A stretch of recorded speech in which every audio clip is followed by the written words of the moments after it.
E de repente, uma amiga falou para você que ela ejaculou.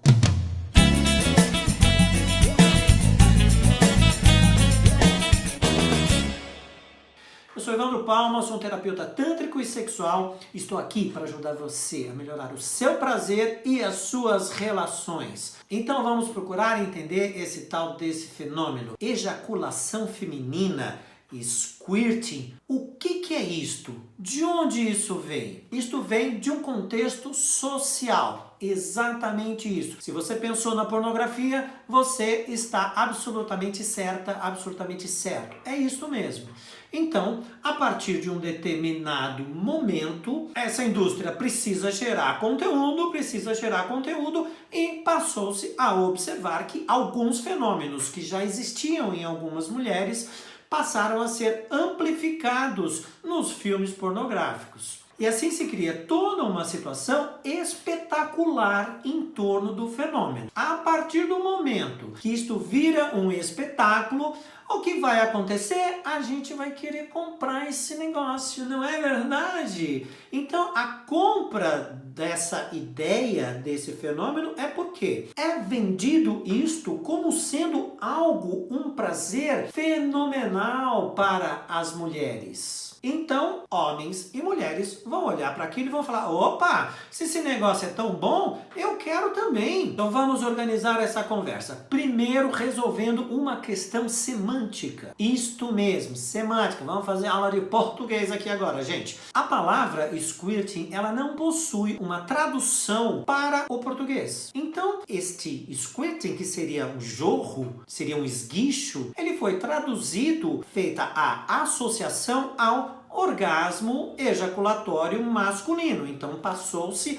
a chamar esse fenômeno de ejaculação feminina. Só que a ejaculação feminina é uma outra coisa, que eu já vou falar aqui também. Então, sobre isso, claro, se o homem tem o orgasmo dele através da ejaculação, logo, se a mulher jorra, isto deveria significar, e a associação do nome está através da ejaculação, logo, aquilo poderia significar que a mulher teria um grande prazer nesse fenômeno. Só que não necessariamente. O fenômeno do squirting, ele pode acontecer com a presença de orgasmo ou não. Muitas vezes a minha experiência, por exemplo, no consultório do terapeuta tântrico, é que muitas vezes o fenômeno acontece mediante a determinadas condições de abordagem, de relaxamento do corpo e de características de estímulo que podem ser feitas sobre aquele corpo, que o fenômeno ele simplesmente pode acontecer e por muitas vezes a pessoa nem percebe que aconteceu. Então, ou seja, ela teve um squirting, mas, no entanto, não foi associado ao prazer, ao orgasmo, tá bom? Pode estar também associado ao orgasmo, ok? E aí, quando se associa isto ao orgasmo, pega-se este fenômeno e se faz uma associação com uma ampliação do fenômeno do orgasmo propriamente dito. Não estou aqui desconsiderando as pessoas que têm o squirting e acham que isto é uma coisa fantástica, incrível, maravilhosa. Tá tudo bem. Isso pode ser, de fato, tendo essa associação. Você tem uma liberação muito grande, né? Uma liberação assim que a gente poderia parar para pensar assim, bom, quem já não teve, né, ficou super apertado, com vontade de fazer xixi, e aí foi no banheiro e de repente, aí teve aquele alívio. Ok, dependendo da forma de estímulo, pode haver uma pequena confusão entre essas sensações e aí, a partir do momento que há o alívio, a gente entender que este fenômeno é algo superior àquilo que normalmente você sente. Muito bem, então se isso acontecesse com uma pessoa específica, ela tá de bem com isso, tá tudo certo. Mas a gente começa a ter um problema a partir daí, quando isto passa a ser vendido como um produto. Ah, gente, assim, tem pessoas que, inclusive, com determinadas habilidades, porque é possível a gente induzir esse fenômeno de alguma forma para algumas mulheres, então é uma questão média. Então é possível realizar determinados estímulos que possam provocar o squirting. Isto passa a funcionar como um produto, não só por parte de profissionais que querem realizar um treinamento para que as pessoas passem, para que as mulheres, né, passem a ter esse fenômeno, como a cobrança que vem dessa observação de que isso poderia ser um fenômeno que traz uma intensidade maior. Então, de onde vêm essas cobranças? Pode vir uma cobrança pessoal, específica dessa própria mulher que observou aquilo e falou, nossa, aquilo é sensacional e eu quero daquilo. Gente, só que aquilo não é aquilo. Uma parte daquilo é aquilo. Uma outra parte é fake. É mentira, é algo que está fabricado ali naquela situação para que haja a associação ao prazer e que, por conta disso, a gente consuma. Por outro lado, pode ocorrer uma cobrança da própria parceria. Ok, entendi que aquilo lá é lindo, maravilhoso, é um fenômeno incrível, eu quero que a minha parceira tenha.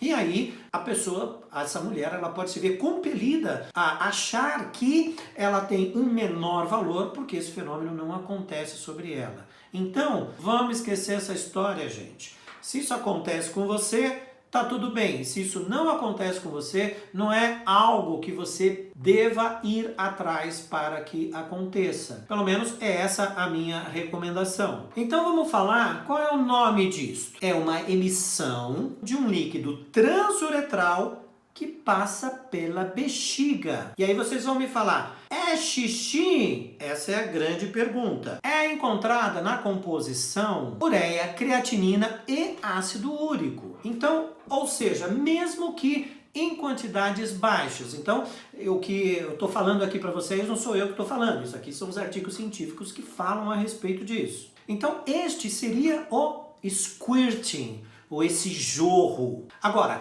a ejaculação feminina real seriam gotículas que vão de 2 a 4 ml, que vem das glândulas parauretrais, ou seja, as glândulas de Skinny. E é um líquido branco e viscoso. Mas veja, gente, isto vocês podem pensar num conta-gotas. Entende? Então isso é uma coisa assim, ó, que 2 gotinhas, 3 gotinhas, 4 gotinhas. Então isso é quase que imperceptível. É claro que no momento do sexo, e ok, tem a lubrificação vaginal, tem uma série de coisas, e se por acaso tem o squirt, tudo isso pode virar uma coisa muito misturada e ao mesmo tempo agora que a gente não consegue distinguir. Então, muito bem, colocados os seus devidos pingos nos is, de entender o que significa esse fenômeno do squirting e o que significa aquilo que se chama de ejaculação feminina, a gente precisa entender o seguinte: isso pode acontecer com a presença ou não de orgasmo, com a presença ou não de prazer, e que não justifica uma corrida desenfreada para querer ter um determinado fenômeno. Ok, tem uma coisa que a gente precisa falar também a respeito disso, do fenômeno do squirting, porque isso na verdade serve de um alerta. Qual é esse alerta? Então existe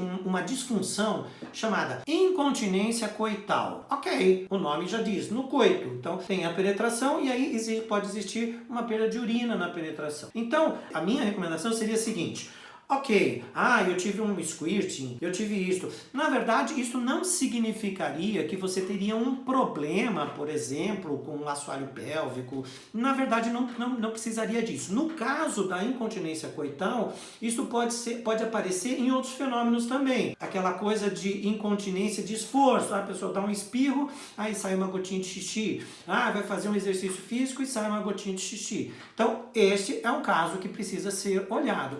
A minha recomendação é, entendo qualquer um dos fenômenos, que se faça uma avaliação do assoalho pélvico, ok? Para você ficar simplesmente livre de qualquer outro tipo de preocupação que você possa ter. Muito bem, espero que vocês tenham gostado desse conteúdo, espero que eu tenha conseguido esclarecer algumas coisas para vocês. Se vocês quiserem saber mais a respeito desse assunto, eu gravei uma live com uma pessoa que é uma especialista nessa área, que na verdade eu estou reproduzindo aqui todo o conhecimento que essa pessoa tem. Ele vai estar aqui embaixo na descrição desse vídeo. E aí, se vocês quiserem saber mais a respeito desse assunto e algumas derivações que a gente encaminhou por lá naquela live, vocês podem acessar, que vai ser muito legal. E também me segue no Instagram. E se quiser também, dá um like no vídeo. Beijo, fui!